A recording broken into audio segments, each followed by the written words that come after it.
想象一下，川普在椭圆形办公室里踱步，盯着手机，等待习近平的电话，一个可能永远不会打来的电话。2025年4月9日，美国总统川普抛出一枚重磅炸弹，对中国所有输美商品加征 125% 关税。白宫紧接着在次日澄清，这是在此前 20% 关税上叠加，最低税率已飙到 145%。 想想看，中国可是给美国人送来无数手机、衣服、玩具的大工厂，这关税一加，超市货架上的价格标签怕是要吓人一跳。可故事还没完，4月11日，中国火速反击，国务院关税税则委员会宣布，从4月12日起，美国货进入中国也得面对 125% 的关税。这不是小打小闹，而是两个巨头在全球经济舞台上的正面较量。你是不是也好奇，这仗打下去，我们的钱包会怎样？试想一下，周末逛超市，拿起新款手机，价格直接翻倍；给孩子买件 T 恤，掏钱时手都在抖，连早餐的鸡蛋、牛奶都贵得让人皱眉。这不是电影，是 125% 关税可能带来的真实画面。关税就像一道无形的高墙，把中美之间的货物流堵得死死的。美国人买中国货要多花钱，中国人买美国货也得咬牙。更别提那些依赖进出口的公司，成本一涨，裁员、涨价可能接踵而至。你有没有想过，这会不会让你的购物车变轻，甚至工作都不稳？可川普为什么这么狠？是为了让美国优先更响亮，还是想给中国经济上点紧箍咒？中国又为何毫不退让？是因为底气足，还是另有大招？背后藏着的不只是贸易账本，还有谁能定全球规则的野心。这场仗表面是商品加税，深处却是未来世界格局的争夺战。更让人捏把汗的是，这场关税战会把全球经济拖进泥潭吗？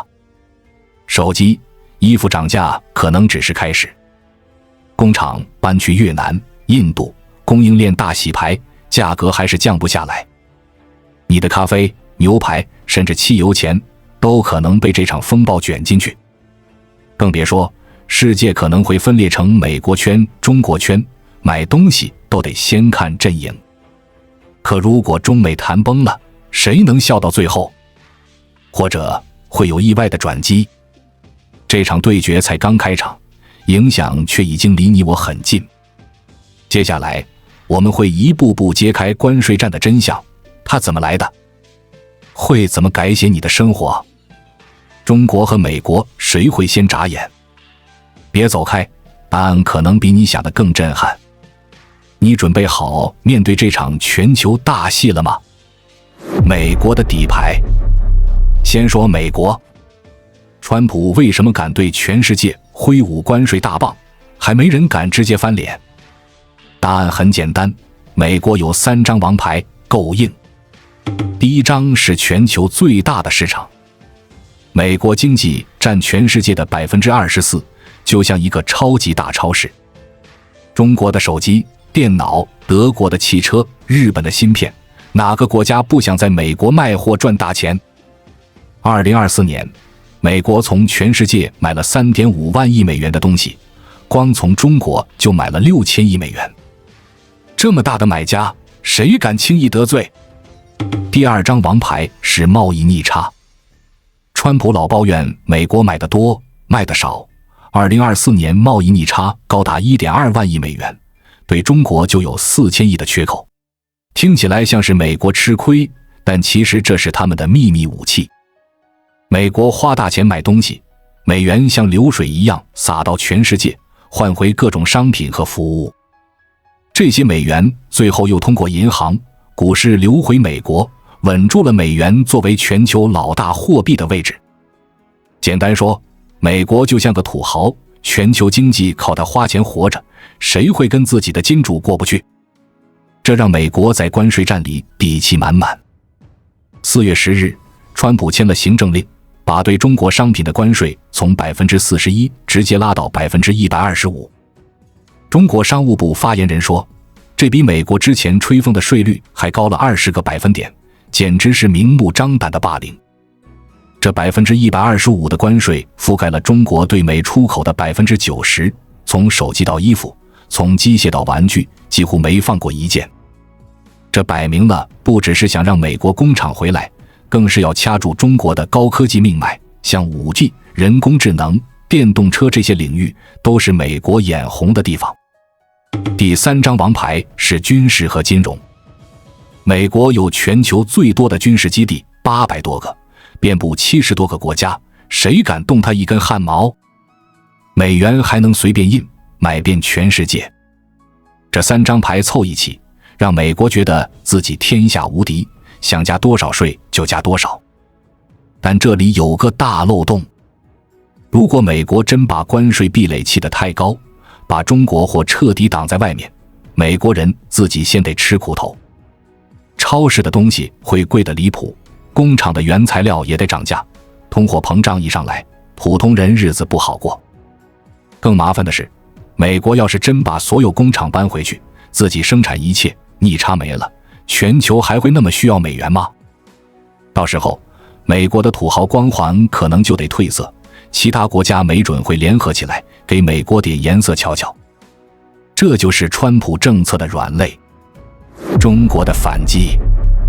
面对美国的125%关税，中国没打算低头。4月11日，国务院关税税则委员会发布公告，从2025年4月12日起，对所有美国输华商品加征125%关税，从之前的84%直接翻倍。新华社说得明白，这是在反击美国的单边霸凌。公告里还提到，这么高的关税已经让美国货在中国卖不动了，如果美国还敢再加码，中国压根不会搭理，除非美国真敢把刀子捅到中国核心利益上，那中国就奉陪到底。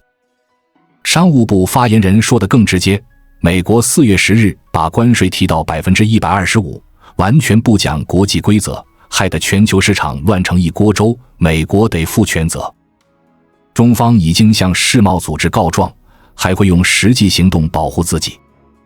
发言人还讽刺美国搞这么高的关税已经成了数字游戏，除了吓唬人没什么实际用处，暴露了美国拿关税当武器到处欺负人的真面目。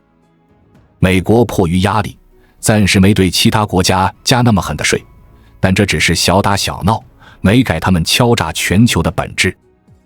中方喊话美国，赶紧把这些乱七八糟的关税取消，别在这条路上越走越远。中国会怎么反击？一、对等关税，专打痛处。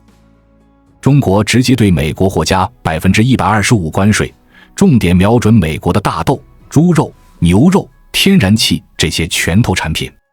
2024年，美国卖给中国的大豆占它总出口的50%，猪肉占30%，天然气占20%。这125%的关税一上，美国农民和能源公司得哭了。美国中西部的农业州是川普的铁票仓，农民已经因为之前的贸易战亏了上百亿，这回再挨一刀，川普的选票可就危险了。这招最直接，你让我不好过，我也让你疼。2、金融反击，动美元的根。中国手里攥着1.1万亿美元的美国国债，相当于美国欠中国一屁股债。在我们进一步探索之前，我们有一个激动人心的消息要告诉大家，我们已经开通会员功能了。现在您可以加入我们的会员大家庭，享受会员专属影片和更多独家内容。别忘了关注才知道，并点击小铃铛，我们将继续揭示更多关于金钱的真相，祝你迅速实现财务自由。如果中国卖掉一半，5000亿左右，美国的通胀率可能蹿升1%至2%，借钱的利息也会涨。超市的牛奶、面包、房贷的月供统统变贵，美国人得勒紧裤腰带过日子。更狠的招是，中国可以联合俄罗斯、印度甚至欧洲，搞一个不用美元的贸易圈，用人民币、卢布或者欧元直接买东西。2024年，人民币在全球贸易里的份额已经爬到5%，如果再翻倍，美元的老大地位就得晃一晃。但这招也有风险，卖美债可能让中国自己的美元资产缩水，建新货币圈也得花时间，其他国家未必敢跟美国翻脸。3. 拉帮结派，孤立美国。中国可以跟欧洲、东南亚、非洲这些地方组个朋友圈，搞低关税的贸易联盟，把美国晾在一边。2024年，中国跟东南亚的贸易额有9000亿美元，跟欧洲8000亿。如果中国跟欧盟签个大单，美国或进不了这个圈子，慢慢就得靠边站。这招能逼美国坐下来谈，但不容易。欧洲人担心自己的工厂被中国货击垮，东南亚国家也怕在中美之间选边站。中国得拿出真金白银，比如开放市场、减点税，这可能会让国内的小企业有点吃不消。4. 地缘博弈，外围开花。中国可以在国际舞台上玩点侧翼战术，比如给伊朗点经济支持，卖点技术，让中东乱起来，美国得忙着去救火；或者帮着调停俄罗斯和乌克兰的冲突，给欧洲点安全感，换他们别跟美国一条心。最极端的是加快解决台湾问题，把美国直接拉下水。这招能让美国顾头不顾尾，但风险也大，一个不小心可能擦枪走火，变成更大的麻烦，中国得悠着点。5. 工业狂飙，卷死全球。中国最狠的一招是把工厂开到极致，生产更便宜、更好的东西，让全世界都离不开中国货。2024年，中国的电动车占全球市场的 60%， 价格比欧美便宜 30%。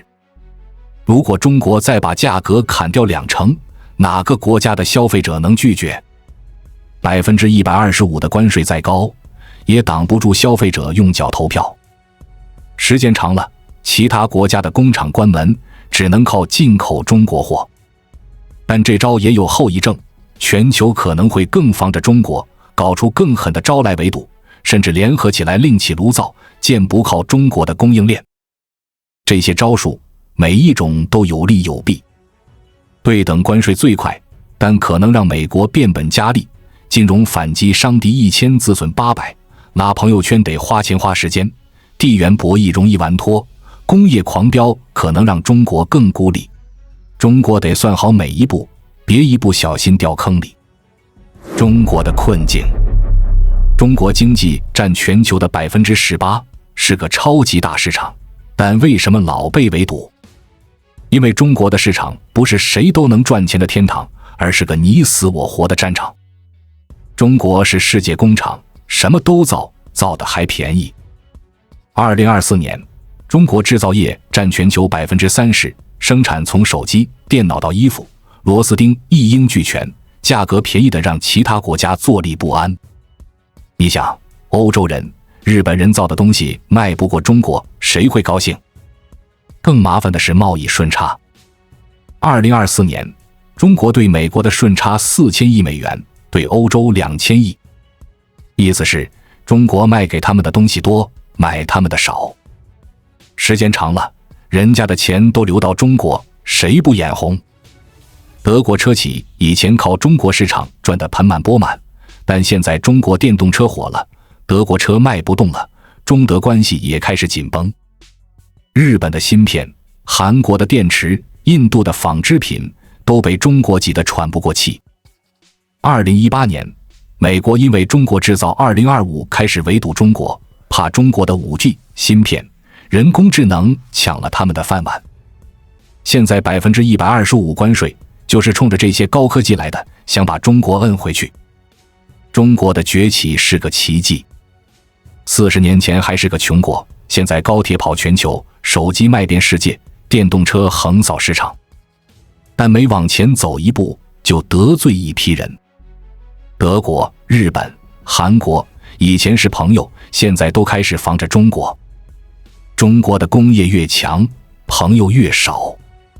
除非中国放弃当工厂，学印度当吉祥物，或者学美国当撒钱大爷，但这俩路子中国显然都不会选。工业化的路不好走，但不走就得退步，这是中国的死结。内需的麻烦。中国内部还有个大问题，东西造的太多，买的人不够。2024年，中国的工厂能造出2万亿美元的货，但有1/4卖不出去，堆在仓库里。为什么？因为工业化太猛了，机器一开，货像流水一样出来，但普通人的钱包没跟上。无人化的工厂，智能的流水线，效率高的吓人，可也让很多人丢了工作。2024年，沿海城市的失业率已经到6%，年轻人找工作更难。要是把工厂降级，多雇点人手工干活，能多点工作机会，但东西造得慢，成本高，卖不过外国货，还是得堆仓库。还有个问题是钱分得不太均。2024年，中国10%的人口握着50%的财富，普通人想买大件得咬牙攒好久。想让大家多买东西，就得让钱分得更公平点，可这得动有钱人的蛋糕，哪那么容易？短期内靠国内消费消化这些货，难上加难。有人出了个大胆的主意，搞集体主义经济。什么意思？把食品、衣服全工业化，翻1天10块钱搞定，一套衣服20块。国家发工业品券，保证没人饿肚子，没衣穿。10亿人算下来，一年花3万亿，比现在的社保还省钱。工厂继续开足马力，造出更便宜的货，卖到全世界。其他国家要是敢加关税，中国就在降价，降到他们受不了。要是敞开大门，他们的工厂就得关门。这招听着爽，但问题也不少。国家得管得特别严，个人自由可能得让步。全球其他国家也不会干等着，肯定会联合起来给中国使绊子。更麻烦的是，要是国内管得不好，钱还是分不均，底下的人不满意，可能会出乱子。还有人脑洞更大，说以后医学也能工业化，人人用上高科技一体，只留个大脑，每天喝点营养液，充点电，2块钱就够活1天。10亿人一年才1万亿，国家省下钱专心搞工业，全球谁也比不过。但这听着像科幻片，技术还没到那步，普通人也不一定接受。更别说这么干，全球估计得把中国当终极 BOSS 防着。关税战怎么收场？这场125%的关税战到底会打成什么样？我们来猜猜看，未来可能有3条路。一、蓝色路线，当全球新大哥。中国敞开大门，欢迎外国货，拉上欧洲、东南亚、非洲，组个大市场，把美国挤到一边。比如跟欧盟签个超级贸易协议，关税降到10%，美国货还得交125%，谁买美国的？中国还能多买点欧洲的飞机、东南亚的水果，给他们点甜头。这条路能让中国当上全球贸易的新带头大哥，取代美国的位置。成功的话，中国能定新规则，全球经济围着中国转，概率大概30%。但这路不好走。敞开门，外国货涌进来，中国的中小企业可能顶不住，失业的人更多。想让国内人多买东西，还得改怎么分钱，这会惹怒有钱人，短期内肯定有麻烦。最要命的是，其他国家可能不放心中国当老大，怕中国管太多，宁可跟美国站一边。如果走不通，国内可能会乱，政府压力山大。二、红色路线，自己玩自己的。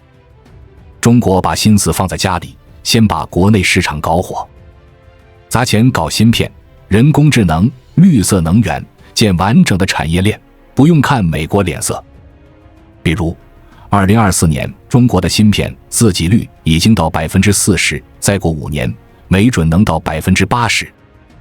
同时改政策，让普通人多拿点工资，买得起车、房、电器，国内消费一上来，工厂的货就不愁卖。这条路能让中国变成一个什么都能自己搞定的工业帝国，不用靠出口也能活得滋润，概率50%是最稳的。但挑战也不小，搞高科技得花时间，美国肯定会卡脖子，像芯片设备、光刻机这些可能还得靠偷学。让普通人多赚钱，意味着有钱人得少拿点，这会让大佬们不高兴，改起来得小心。外部压力也大，美国要是拉上盟友一起封锁，中国得顶住。如果成了，中国就是全球工业的绝对王者，要是没搞好，里外都得挨打。3黑色路线，卷死所有人。中国豁出去，把工厂开到极致，造出全世界最便宜、最好的货，谁也挡不住。2024年，中国无人机占全球 80%， 价格比美国低一半。如果再降价一半，美国的关税再高也没用，消费者还是会买中国货。加上军队在壮点，全球谁敢吱声？最后，中国变成工业的宇宙中心，其他国家只能卖点矿、卖点油，靠中国货过日子。这条路听着霸气，概率 20%， 但风险也最高。为什么？因为这会让中国变成全球的公敌。欧洲、日本、印度，哪个不怕中国把他们卷死？他们可能联合起来搞经济封锁，甚至军事威胁。国内也得管得死死的，不然分配不公，底下的人闹起来，国家可能自己先乱。历史上走这条路的，早期看着牛，后期多半从里头烂掉。最可能的结果是红色加蓝色的混搭。短期内，中国跟美国硬碰硬，125%关税顶回去，抛点美债吓唬吓唬，拉几个国家站队。长期看，慢慢把国内消费和高科技搞起来，烧靠美国市场，同时跟资源国、发展中国家做朋友，建自己的经济圈。但如果美国拉上全世界一起围堵，中国可能被逼走黑色路线，那估计就是全球的大乱斗，谁赢谁输不好说。全球的十字路口，这场关税战不只是中美的事，全世界都得下场。欧洲、日本、印度、东南亚这些国家得想想站哪边。跟美国走，可能短期内保住点生意，但美国的吸引力在下滑。2024年，它的进口增长只有 2%， 远不如中国市场火爆。跟中国走，能买到便宜货，还能拿中国的投资，但自家的工厂可能关门，工人得下岗。2024年，中国对东南亚投资500亿美元，对非洲300亿，谁不想分杯羹？资源国，比如澳大利亚、巴西，可能笑得最开心。不管中美谁赢，他们的铁矿石、石油、大豆总有人买。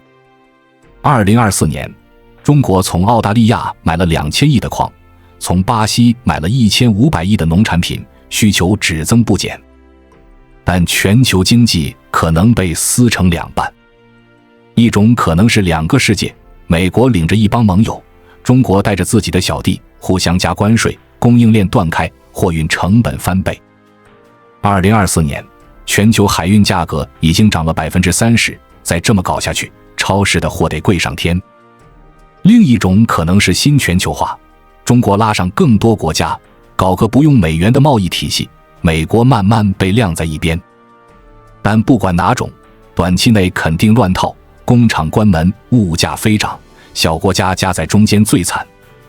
更深的问题是，这场仗让大家开始怀疑全球化到底是什么？是大家一起赚钱，还是你死我活？中国用工业实力挑战了西方的老规矩，美国用保护主义撕下了全球化的假面具。未来世界可能更分散，每个国家都先顾自己，合作越来越少。普通人的日子，这场关税战离我们普通人一点不远。最直接的就是东西变贵。美国人去超市，手机、电视、衣服什么都得涨价。2024年他们的消费品价格已经涨了 10%。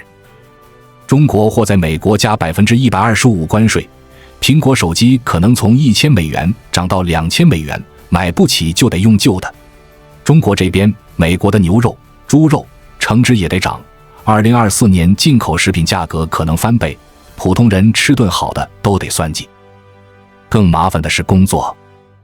中国的出口企业2024年订单已经掉了 20%， 沿海的工厂开始裁员，年轻人找工作更难。美国那边也一样，原材料贵了，工厂成本高，2024年制造业失业率涨到 5%。 全球的食品、能源市场也得乱，大豆、天然气价格可能涨 20%， 吃饭、取暖都得花更多钱。但也不是没希望。如果中国能把国内消费搞起来，普通人钱包鼓了，买车、买房、旅游都不愁，工厂的货也能卖出去。2024年，中国的电动车、智能家电已经便宜到爆，如果再降点价，生活质量还能往上走。长远看，如果世界重分成2块，普通人得勒紧裤腰带，但如果中国拉上新朋友，建个新市场，没准能冒出新机会，比如非洲、东南亚的经济火起来，大家都能赚点。125%的关税把中美推到了悬崖边。这不只是超市货架的数字游戏，而是决定谁主宰未来的超级对决。中国会硬刚到底，还是换个法子破局？世界会分裂成2半，还是找到新平衡？你觉得中国该怎么办？是黑色路线，靠工业卷死全世界，还是红色路线，自己玩自己的，闷声发大财？又或者是蓝色路线，敞开大门当新大哥？在评论区说说你的想法，我们一起聊聊这场世纪风暴会把世界带到哪儿。别忘了点赞、分享，让更多人看清这场大战的真相。关注我，我是才知道，带你解锁更多金钱的真相。